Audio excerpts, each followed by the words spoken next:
Hamza. Hamza short story. ஒரு ஊரில் ஒரு அரசன் இருந்தான். அவனுக்கு 2 ஆண் பிள்ளைகள் இருந்தனர். மூத்தவன் குமணன், இளையவன் ரூபன். இருவருக்கும் குருகுல பயிற்சி முடிந்த பின்பு அரண்மனைக்கு அழைத்து வரப்பட்டனர். ஒரு நாள் அரண்மனைக்கு வந்த ராஜ குடும்ப ஜோதிடர் இளையவன் ரூபனால் மன்னனுக்கு ஆபத்து என்றும் அவனை அரண்மனையை விட்டு தள்ளி வைக்க வேண்டும் என்றும் உரைத்தார். அந்த பால வயதில் மகனைப் பிரிய மனமின்றி மகாராணி துடித்தாள். இருப்பினும் அரச கட்டளையின்படி இளைய குமாரன் ரூபன் வனத்துக்குள் கொண்டு விடப்பட்டான். இருப்பினும் விதிப்படி மன்னன் சில நாட்களில் இறந்தான். நிர்வாகத்தை ஏற்றுக்கொண்ட மகாராணி வனத்துக்கு அனுப்பப்பட்ட சிறுவனை புலி அடித்து கொன்றுவிட்டதாக கேள்விப்பட்டு தாங்கொணா துயரில் அவளும் இறந்தாள். காலம் நகர்ந்தது. பக்கத்து நாட்டு இளவரசியை மணந்து கொண்டு அரசனாகி விட்டான் குமணன். அத்தோடு யாவரும் ரூபனை மறந்தனர்.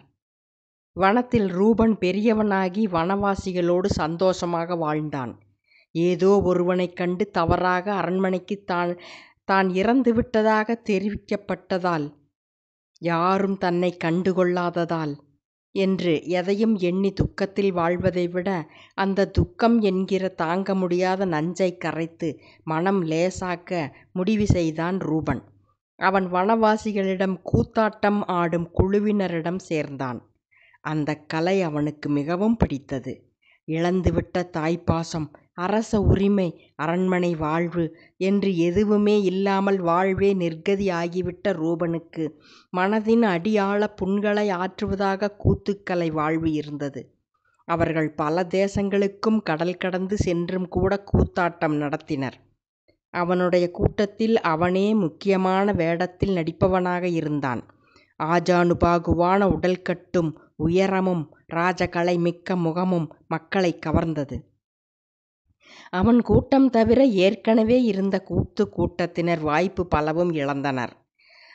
நாட்டில் குமணன் நன்றாக அரசாட்சி செய்தான். திடீரென்று பஞ்சம் வந்துவிட்டது. குமணன் அரச கஜானாவில் இருந்து தானியங்கள் தந்துதவி மக்களை காப்பாற்றினான். இருந்தும் மழையே பெய்யாததால் மக்கள் வருந்தினர், மிகவும் சோர்வுற்றனர். அப்போது ரூபனின் கூத்தாட்டக் குழு நாட்டிற்கு வந்தது. எப்போதும் அரசனிடம் அனுமதி பெற்றே தங்க வேண்டும். அரண்மனையினர் மறப்பினும் ரூபன் மனக்கிலேசமடைந்து அரண்மனைக்குச் செல்லத் தயங்கினான். மற்றவர்களுக்கு புரியவில்லை.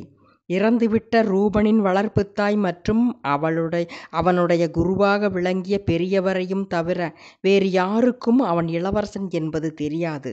அவன் எப்போதும் மேலாடையால் தன் மேனியை மறைத்ததால் அரச குடும்பத்தினர் முதுகில் பால பருவத்தில் பதித்து விட்டிருந்த ராஜமுத்திரையை யாரும் பார்த்ததில்லை. எப்போதும் உற்சாகமாக தங்களுடன் திறமையாக கூத்து யுக்திகளை பேசும் ரூபன், ஹம்சா என்று பெயர் மாற்றப்பட்ட ரூபன், வன மிருகங்களுடன் சகஜமாக இருக்கும் ஹம்சா, இதுவரை சென்ற தேசங்களில் எல்லாம் தானே வலிய சென்று அரசர்களிடம் அனுமதி பெற்ற ஹம்சா இங்கு ஏன் தயங்குகிறான் என்று யாருக்கும் புரியவில்லை. ஒரு வழியாக அரண்மனைக்குள் அனுமதி பெற்று நுழைந்தனர். ஹம்சாவுக்கு வியர்த்தது. உடம்பு சரியில்லாதது போல் ஆனான். தற்சமயம் அரசவையில் முக்கிய வழக்கு நடப்பதால் முடியும் வரை அவர்களை அந்தப்புறம் தவிர பிற அரண்மனை பகுதிகளை சுற்றி காண்பிக்க அரசன் அனுமதி தந்ததாக கூறி வீரர்கள் அழைத்துச் சென்றனர். ஹம்சா அரண்மனையின் முற்றம், பின்பகுதி, சுற்றுப்பகுதி, தூண்கள் என்று அனைத்தையும் தடவி தடவி கண்ணீர் மல்கினான். மாடத்தில் நின்றபோது தன் தாய் மகாராணி அங்கு தனக்கு வேடிக்கை காட்டி அமுதூட்டியதை நினைத்து அவனுக்கு அழுகையே வந்துவிட்டது. கஷ்டப்பட்டு அடக்கி கொண்டான். எதையும் தொடாமல் கண்களால் மட்டுமே காண வேண்டும் என்ற உத்தரவின் பேரில் அனுமதிக்கப்பட்ட அவர்கள் தூரத்தில் நின்றவாறே அரண்மனை அறைகளை காணப் பெற்றனர். அந்த அறைகள், அதுவும் மகாராணியின் படத்தையும் அந்த அறையையும் வெகுநேரம் உற்று பார்த்த ஹம்சா மன அதிர்ச்சி ஆனவன் போல் மயங்கி விழுந்தான். குமணனும் அவனும் ஓடி விளையாடிய பகுதிகள் யாவும் அவனுக்கு பழைய நினைவை தர, அந்த மகாராஜாவின் அறை கண்டிப்பான தகப்பனாரை நினைவுபடுத்த, மகாராணியின் படமும் அவள் அறையும் ஹம்சாவுக்கு தாங்க முடியாத துக்கம் தந்தது. தினமும் அவள் ஆடையை முகத்தில் மூடி படுத்துக்கொண்டு அவள் கழுத்தை கட்டிக்கொண்டு உறங்கிய காலம் இப்போது நினைவுக்கு வந்து ஹம்சா மிகவும் உடைந்தான். பின்பு ஒருவாறு சமாளித்து கொண்டான். அதற்குள் அரசன் வர அனைவரும் அரசவையில் கூடினர். குமணன் அனுமதி தர தயங்கினான். ஏற்கனவே பஞ்சத்தில் மக்கள் வருத்தமுற்று இருக்க கலையை ரசிக்க மனமில்லை என்று சொன்னான். ஹம்சா குமணனையே பார்த்து கொண்டிருக்க மற்றவர்கள் மன்னனிடம் ஒரே ஒரு வாய்ப்பு தருமாறு கெஞ்சிக் கொண்டிருந்தனர். அரசன் மறுத்து எழுந்தபோது ஹம்சா அவனை பார்த்து, தங்கள் கலையால் மக்களுக்கு உணவு தர முடியாது. ஆனால் இப்போதுள்ள கஷ்டம் மறந்து தங்கள் நெஞ்சங்களை சற்று தெம்பாக வைத்துக்கொள்ள கலைகள் உதவும் என்றும், அப்படியே விட்டுவிட்டால் மறுபடி மழை வந்து விட்டாலும் உழைக்க கிளம்ப மறுத்து மக்கள் மனதுடன் சோர்வுற்ற உடலும் சோம்பலுறும். ஆகவே விளைச்சலும் முன்போல் இருக்காது. எனவே மழைக்கு காத்து இருக்கும் இக்கால அவகாசத்தை தங்களுக்கு அவர்களை குஷிப்படுத்த உதவ அரசன் அனுமதிக்க வேண்டுமென கேட்டான். அப்போதுதான் குமணன் ஹம்சாவை நன்கு கவனித்தான். கணீர் என்ற குரலும் 6 அடி உயரமும் கொண்ட ஹம்சாவின் கண்கள் மட்டும் குமணனை ஏதோ செய்தது. குழப்பத்துடன் தலையாட்டி அனுமதித்தான் அரசன். பிற தேசங்களில் மாதக்கணக்கில் தங்க அனுமதித்து உடை, உணவு, இருப்பிடம் தந்து செல்லும்போது பரிசு தருவர் மன்னர்கள். குமணன் நிர்வாகத் திறமையிலும் ஆழ்ந்த சிந்தனையும் உள்ளவன். கலைகளை விரும்பாதவன். முகம் எப்போதும் இறுகி கிடக்கும். அவன் 10 நாள் மட்டுமே அனுமதி தந்தான்.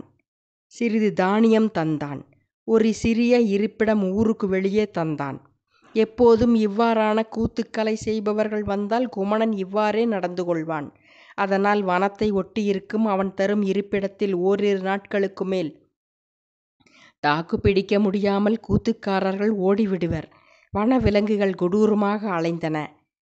கோட்டை வாசல்கள் மாலை நேரத்துக்கு சற்று முன்பாகவே தினமும் மூடப்பட்டன. ஹம்சாவின் கூட்டத்தினர் அங்கு தங்கினர். ஹம்சா கூத்து கட்டி ஆட குழுவினர் இசைக்க முதல் நாளே மக்கள் ரசித்து கண்டனர். மக்கள் கூட்டம் அதிகமானது. 8 நாட்களாகியும் கூட்டம் குறையவில்லை. வனதேச வாழ்வு பற்றிய வரிகள் அடங்கிய சிறு சிறு பாடல்களை பிறர் பாட, சிலர் இசைக்க, ஹம்சாவும் பிறரும் பற்பல வேஷமணிந்து கூத்தாட்டம் புரிந்தனர். ஹம்சா சில சமயம் பெண் வேடம் அணிந்தான். அந்த நாளில் ஓடிப்போவார்கள் என்றெண்ணிய கூட்டம் இன்னும் இருக்க, மக்கள் அப்படி எதைத்தான் ரசிக்கிறார்கள் என்று காண அரசன் குமணன் வீரர்களுடன் மாறு வேடத்தில் வந்து பார்த்தான். அரசன் குமணனுக்கு ஹம்சா என்பதை அறியாமல் கூத்தில் அன்று ஆடிய பெண்ணை மிகவும் பிடித்து போயிற்று. அவன் திடீரென்று உணர்ச்சி வசப்பட்டு மாறு வேஷத்தை களைத்து தன் அரச முத்திரையை காட்டி மக்கள் வியக்க அரண்மனைக்கு வந்து அடுத்த நாள் ஆடும்படி அந்த பெண்ணை அழைத்தான். கூத்து குழுவினருக்கு மகிழ்ச்சி தாழவில்லை. அதற்கு காரணமான ஹம்சாவை கொண்டாடினர். அடுத்த நாள் கூத்தாட்ட குழுவினர் அரண்மனையில் முன்போல் இருந்ததை விட மிகவும் அழகாக ஆடை புனைந்து பல தேச கலாச்சாரம் வெளிப்படும்படி நடித்தான் ஹம்சா. சுழன்று ஆடினான். வாய் திறந்து பாடினான். அந்த முற்றத்தில் முன்பு தான் ஓடி ஆடிய நினைவு ஒருபுறம் முள்ளாய் குத்தி இருதயம் இரத்தம் வடிக்க ஹம்சா சளைக்காமல் தன் கலைத்திறமையை வெளிப்படுத்தினான். பல மிருகங்கள், பறவைகள் போலவும் குழுவினர் வேடம் புனைந்து நடித்தனர்.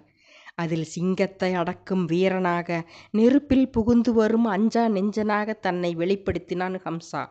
நட்பு காரணமாக பிற தேசங்களுக்கு செல்லும் போது குமணன் அங்கு கலை நிகழ்ச்சி பிடிக்காவிட்டாலும் பிறருக்காக கண்டான். அங்கு பறவை, மிருகம் போல் இது மாதிரி நடித்தனர். ஆனால் நெருப்பு போல் பலவித வண்ண மலர்களின் இதழ்களை கூடை கூடையாக கொட்டி அதில் புகுந்து வருவது போல் செய்தனரை ஒழிய உண்மையாகவே நெருப்பு மூட்டி எரியும் தீப்பிழம்புக்குள் புகுந்து வரும் ஒரு சுத்த வீரனை அவன் போர்ப்படையிலும் அரசன் கண்டதில்லை. யாவரும் வியந்து பாராட்டினர். மக்கள் கவலை மறந்து இவ்வளவு மகிழ்ச்சியுடன் இருப்பதைக் கண்டு அரசன் குமணன் மகிழ்ந்தான். நிகழ்ச்சி முடிந்த பின் அனைவரும் சென்ற பின் அந்த 10ஆம் நாள் இரவில் கனமழை பெய்தது. நிலம் குளிர்ந்தது. மன்னனும் மக்களும் மகிழ்ந்தனர். இந்திரனை நேரில் வந்தது போன்ற உடற்கட்டும் கம்பீர குரலும் கொண்ட ஹம்சாவை பாராட்டி வானமே பொழிந்து வாழ்த்தியதாக மக்கள் கூறினர். மன்னன் வியந்தான். புறப்பட ஏதுவாகி குழுவினருடன் வந்து மன்னனிடம் விடைபெற வந்தான் ஹம்சா. அவனை மேலும் ஓரிரு நாட்கள் தங்கச் சொல்ல ஹம்சா மறுத்து தன் குழுவை பிரிந்து இருக்க சம்மதிக்கவில்லை. மேலும் தனக்கு தேவை என்றால் உபசரிப்பதும், தேவை இல்லை என்று யாராவது உரைத்தால் உற்ற உறவை கூட வெட்டி எறியும் அரச வாழ்வு தனக்கு ஒவ்வாது என்றும் ஆத்திரமாக கூறினான். அரசன் குமணன் சினமடைந்து மக்களின் முன் ஹம்சாவுக்கு சவுக்கடி தர பணித்தான். மக்கள் கலங்கினர். கலைக்குழு மிரண்டு போய் மன்னனிடம் கெஞ்ச அவன் மறுத்து தானே சவுக்கை எடுத்து அரசாண்மையை அவமதித்ததாக குற்றம் கூறி ஹம்சாவை விளாசினான். எதற்கும் அசியாத ஹம்சா இறுகிய முகத்துடன் இருந்தான். அப்போது பலமுறை சவுக்கடி தந்து தளர்வுற்ற அரசன் குமணன் அப்போதுதான் ஹம்சாவை நன்கு கவனித்தான். உடம்பு முழுவதும் ஆடைகள் பிய்ந்து இருக்க இரத்தம் சிந்த அசையாமல் நின்ற ஹம்சாவின் முதுகை பார்த்து அதிர்ச்சி அடைந்தான் குமணன். சவுக்கை கீழே போட்டுவிட்டு அப்படியே நின்றான். மக்களும் கவனித்தனர்.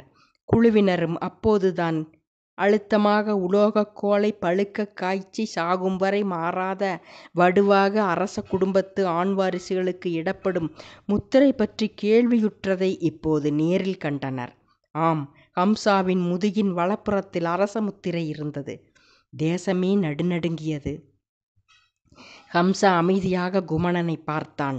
குமணன் ஏதோ நினைவுக்கு வந்து பலவும் புரிந்துவிட தங்கள் தேசத்து முத்திரை பதித்த முதுகில் தன் உடன் பிறந்தவனையா தண்டித்தோம் என்று நெக்குருகி ஹம்சாவை கட்டி அணைத்தான். அவனை அரண்மனைக்குள் வரவழைத்து குழுவினரையும் தங்க வைத்து 4-5 நாட்கள் ஆகி மழையும் நின்றபின் ஹம்சா புறப்பட குமணன் தடுத்தான். தேசமே கூடி ஹம்சாவை அரண்மனையில் இருக்கச் சொன்னது. ஹம்சா தன் குழுவினரை பார்க்க அவர்கள் தாங்கள் கிளம்புவதாகவும் அவனை இருக்கச் சொல்லியும் இத்தனை காலம் தங்களுடன் தங்களில் ஒருவனாக வாழ்ந்தது இந்த பேரரசின் இளவரசர் என்று அறிந்ததால் தங்களுக்கு மன்னிப்பு கேட்டு பலவாறு பேசி உணர்ச்சி வசப்பட்டனர். அரசவை கூடியது. ஹம்சா பின்வருமாறு பேசினான். மகாஜனங்களே, அரசனே, நான் யார் என்பதை நீங்கள் அறிந்த பின் இவ்வாறு உற்சாகம் கொண்டீர்கள். சவுக்கடி தண்டனை கூட சாட்சியாக செயல்பட்டது பார்த்தீர்களா? நான் யாரென்று அறியாத கூட்டம் என்னை மதித்து உணவு, உடை, இருப்பிடம் வழங்கியது. என் ஆயுள் வரை நான் அந்த கூத்துக்கலைக்கு கடமைப்பட்டுள்ளேன். என்னை அறிந்து காப்பாற்ற வேண்டி தன் மகனை கொன்று என் ஆபரணத்தை அணிவித்து அவனை இழந்து என்னை காத்த என் வளர்ப்பு தாய் அந்த வனமங்கை என் போற்றுதற்குரிய தெய்வமே அல்லவா? அந்த வனராணியை விடவும் பெற்ற மகனை இழக்க துணிந்த அரச பெற்றோர் எனக்கு பெரிதல்ல. இருப்பினும் இந்த அரண்மனை வாசம் எனக்கு பழைய நினைவுகளை தூண்ட துக்கமே தந்தது. என்னை பெற்ற மகாராணியின் முகம் எனக்கு மறக்கவே இல்லை. நிர்கதியான நிலையில் விடப்பட்ட பாலகனை அன்புடன் வளர்த்து தியாகத்துடன் வாழ்ந்த வனராணி அந்த தேசத்து கலைக்கூத்தை நான் பயில ஆர்வம் கொண்டபோது அவளுடைய தந்தையிடமே அதை கற்க ஏற்பாடுகள் செய்தாள். இன்று வரை நான் வனத்தவரின் ஒருவன்தான். நான் என்றுமே வனராணியின் மகன்தான். நான் காட்டு ராஜா. உங்கள் தேச வாழ்வு எனக்கு ஒருபோதும் ஆகாது. ஏனென்றால் வனமிருகங்கள் பலவும் கொடூரத்தனம் குறைத்து என்னுடன் பழகின. நீங்களோ உங்கள் இதயங்களை மூடி வைத்துவிட்டு வறண்ட கௌரவத்துக்கும் எப்போதோ யாரோ எழுதி வைத்த அரச விதிகளுக்கும் முக்கியத்துவம் தருபவர்கள். முன்பு இந்த அரண்மனை என்னை புறக்கணித்தது, இப்போது தண்டித்தது. எப்போது அரவணைப்பீர்கள் என்ற அன்பின் ஏக்கத்தில் இருப்பதை விட எப்போதும் என்னுடன் வாழ்வு பகிரும் என் வனமே எனக்கு நிரந்தரமானது. மேலும் ஒரு தேச மக்களின் அன்பை பெற்ற குமணனே உங்களின் அரசனாக நீடிக்க தகுதியானவன். நான் பல தேச மக்களின் மனதில் இடம்பெற்று விட்டவன். கலை வரலாற்றில் அகிலம் போற்றும் அரிய கலைஞனாகவே நான் வாழ விரும்புகிறேன், அரசனாக அல்ல என்று கூறி தன் கலைக்குழுவினருடன் புறப்பட்டான் ஹம்சா. அரசன் குமணனால் கண்ணீர் மல்க மன நெகிழ்வுடன் தரப்பட்ட பரிசுகளையும் பொற்காசுகளையும் மக்களுக்கே தந்துவிட்டு கனத்த மனதுடன் மௌனமாக நின்றிருந்த மக்களிடம் விடைபெற்று வனம் நோக்கிச் சென்றான் ரூபன் என்கிற ஹம்சா. முற்றும்.